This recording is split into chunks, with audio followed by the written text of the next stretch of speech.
देखते हैं कि हम इस प्रोग्राम को प्रोग्रामेटिकली कैसे इम्प्लीमेंट कर सकते हैं। तो सबसे पहले हमें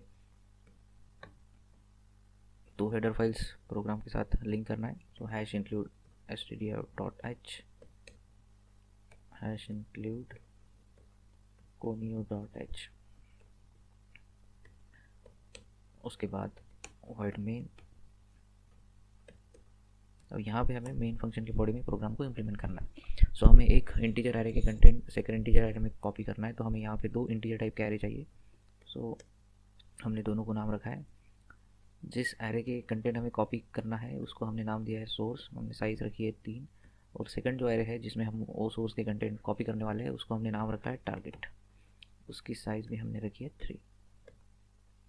यहाँ पे हमें लूप को इम्प्लीमेंट करने के लिए एक काउंटर वेरिएबल चाहिए, इस वजह से हम काउंटर वेरिएबल देंगे एक i। अब हमें यहाँ पे दो पॉइंटर वेरिएबल चाहिए, एक पॉइंटर वेरिएबल s जो कि सोर्स इंटीजर एरे को पॉइंट करेगा, और एक पॉइंटर वेरिएबल चाहिए t जो कि टारगेट एरे को पॉइंट करेगा। तो हम दो इंटीजर टाइप के पॉइंटर वेरिएबल बनाएंगे। अब हमें यहाँ पे पॉइंटर्स टू एरे का कंसेप्ट इंप्लीमेंट करना है। s को पॉइंट करना है सोर्स के बेस एड्रेस को, और t को पॉइंट करना है टारगेट के बेस एड्रेस को। तो हम इस स्टेटमेंट का यूज़ करके पॉइंटर्स टू एरे का कंसेप्ट इंप्लीमेंट करेंगे।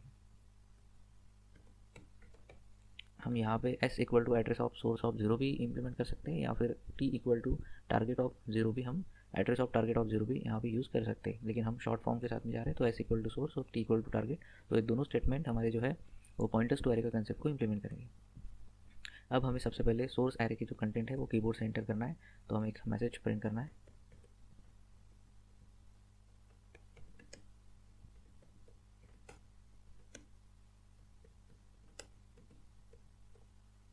Enter elements of source array.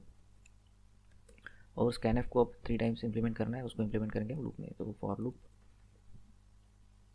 आई की स्टार्टिंग वैल्यू 0, बिकॉज एरे का जो इंडेक्स नंबर होता है स्टार्ट होता है 0। So I equal to 0, I must be less than और equal to size -1 that is 2, because array की साइज है 3, और आई प्लस प्लस। तो इस लूप में हमें स्कैनएफ फंक्शन को 3 टाइम्स रन करना है। हर जो सोर्स एरे का जो हर एलिमेंट है वो है इंटीजर टाइप का, इस वजह से फॉर्मेट स्पेसिफायर मॉड टी, और फर्स्ट वैल्यू जो है वो जानी चाहिए एड्रेस ऑफ सोर्स ऑफ 0 में, और 0 वैल्यू होल्ड की है सबसे पहले आई ने, तो यहाँ पे सोर्स ऑफ आई। तो इस प्रकार से हम इस फॉर लूप का यूज़ करके सोर्स एरे की जो एलिमेंट्स है उसकी वैल्यूज़ कीबोर्ड से एंटर कर लेंगे। अब हमें क्या करना है, अब हमें यहाँ पे सोर्स एरे के कंटेंट टारगेट एरे में कॉपी करना है। तो इस वजह से हमने प्रोग्राम में ऑलरेडी देखा है कि हम क्या करने वाले हैं यहाँ पे कि सोर्स एरे को एक वाइल लूप में हम कंडीशन चेक करने वाले हैं कि जब तक एस जो है जो सोर्स एरे के हर एलिमेंट को पॉइंट करते रहेगा, तब तक हमें सोर्स एरे के हर एलिमेंट को टारगेट के हर एलिमेंट में यूजिंग पॉइंटर कॉपी करना है। तो उसके लिए हमने कंडीशन यूज़ किया था while value at S, means जब तक एस जो है वो सोर्स के हर एलिमेंट की वैल्यू को जब तक वो पॉइंट करते जा रहा है, मतलब एस जो है वो सबसे पहले सोर्स के फर्स्ट एलिमेंट को पॉइंट करेगा, बाद में सेकंड एलिमेंट को, और बाद में थर्ड एलिमेंट को। तो जब तक एस जो है वो 0, 1 और 2 सेकंड यानी 3 जो सोर्स के एलिमेंट है उनको पॉइंट करते रहेगा, तब तक हमें टारगेट का हर एलिमेंट सोर्स के हर एलिमेंट में सोर्स के हर एलिमेंट को टारगेट के हर एलिमेंट में कॉपी करना है। तो इस कॉपी करने के लिए हम इम्प्लीमेंट करने वाले हैं value at T equal to value at S, मतलब वैल्यू एट एस जो है उसकी जो वैल्यू है हमने वो टारगेट एरे की एरे को जिसने पॉइंट किया है that is T pointer variable ने, उसको हमने पॉइंट किया है, उसमें हमने वो वैल्यू असाइन की है। तो यहाँ पे जैसे ही सोर्स एरे के फर्स्ट एलिमेंट की वैल्यू टारगेट एलिमेंट के फर्स्ट एलिमेंट पे कॉपी हो जाएगी, उसके बाद में हमें क्या करना है, एस का पॉइंटर जो है वो सोर्स के सेकंड एलिमेंट पे लेके जाना है, और टारगेट का जो पॉइंटर है वो टी का जो पॉइंटर है वो टारगेट के सेकंड एलिमेंट पे लेके जाना है। और ऐसा जब तक एस जो है सोर्स के एरे के हर वैल्यू को पॉइंट करता है, तब तक हमें ये प्रोग्राम इंप्लीमेंट करते जाना है। इस वजह से एस प्लस प्लस और उसके बाद में टी प्लस प्लस। तो जब तक ये लूप 3 टाइम्स एग्जीक्यूट हो जाएगा, तब तक हम जो है सोर्स एरे के हर एलिमेंट को टारगेट के हर एलिमेंट में कॉपी कर दिए होंगे। अब हमें क्या करना है कि हमने टारगेट एलिमेंट में सोर्स के हर एक एलिमेंट को कॉपी कर दिया, अभी हमें टारगेट एलिमेंट की जो वैल्यूज़ है उसको प्रिंट करके दिखाना है कि हमने जो सोर्स में जो वैल्यूज़ एंटर की थी कीबोर्ड से वही अभी टारगेट में कॉपी हो चुकी है। तो इस वजह से हम यहाँ पे एक मैसेज प्रिंट करेंगे, after copy target array elements are, और यहाँ पे अभी वही एलिमेंट्स चाहिए जो सोर्स एरे में हमने कीबोर्ड से एंटर किया था। तो देखते हैं हमारा प्रोग्राम सक्सेसफुली इम्प्लीमेंट हुआ है नहीं।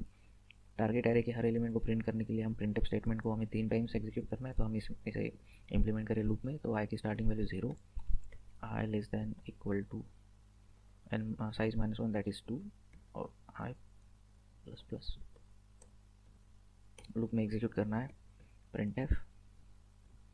टारगेट एरे की हर जो वैल्यू है वो इंटीजर टाइप की, इस वजह से यहाँ पे फॉर्मेट स्पेसिफायर mod d, और वैल्यू हमें प्रिंट करना है टारगेट के हर एलिमेंट की। तो सबसे पहले हमें वैल्यू प्रिंट करना है टारगेट के 0th एलिमेंट की, मतलब फर्स्ट एलिमेंट की। तो टारगेट ऑफ 0, और 0 वैल्यू सबसे पहले होल्ड किया है आई ने, तो यहाँ पे हम लिखेंगे टारगेट ऑफ आई।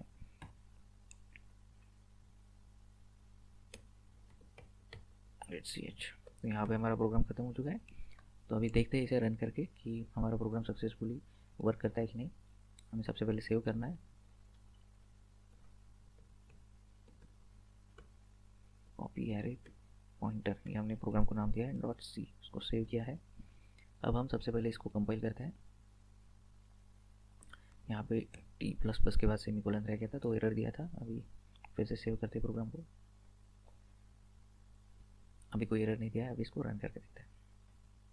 सो हमें सोर्स एरे के अभी फर्स्ट 3 एलिमेंट्स एंटर करना है, तो मैं कोई रैंडम 3 वैल्यूज़ एंटर करता हूँ। मैंने ये अभी सोर्स एरे में वैल्यूज़ एंटर किया है। अभी हमारे प्रोग्राम अगर एक्चुअल में बराबर इंप्लीमेंट हुआ होगा तो अभी ये सब जो वैल्यूज़ है वो टारगेट एरे में हमें कॉपी करना है, और टारगेट एरे की भी वैल्यूज़ हमें प्रिंट करना है। तो सोर्स की जो वैल्यू हमने कीबोर्ड से एंटर किया है वो सेम वैल्यूज़ टारगेट में रहना चाहिए। तो देखते हैं इसे एंटर करके। यहाँ पे हम टारगेट एरे के बाद में हम स्पेस देना भूल गए। अब देखते हैं, इसे एग्जीक्यूट करने के लिए सबसे पहले कंपाइल करते हैं, उसके बाद इसे रन करते हैं। तो देखते हैं हम कोई रैंडम वैल्यूज़ एंटर करके कि क्या सोर्स एरे की जो वैल्यूज़ है वही टारगेट एरे में आती है नहीं। तो यहाँ पे हमने देखा है कि सोर्स एरे में हमने जो वैल्यूज़ कीबोर्ड से एंटर किया है वही अभी हमारे टारगेट एरे में वो वैल्यूज़ दिखा है। सक्सेसफुली हमने सोर्स एरे की जो है वैल्यूज़ वो टारगेट एरे में, मतलब एक इंटीजर एरे की वैल्यू सेकंड इंटीजर एरे में हमने कॉपी करके दिखा है यूजिंग पॉइंटर। तो मैं होप करता हूँ कि आपको ये प्रोग्राम समझ में आया होगा। अगर प्रोग्राम आपको समझ में आता है तो हमारे चैनल को सब्सक्राइब कीजिए, वीडियो को लाइक और स्टूडेंट के साथ में शेयर कीजिए। Thank you.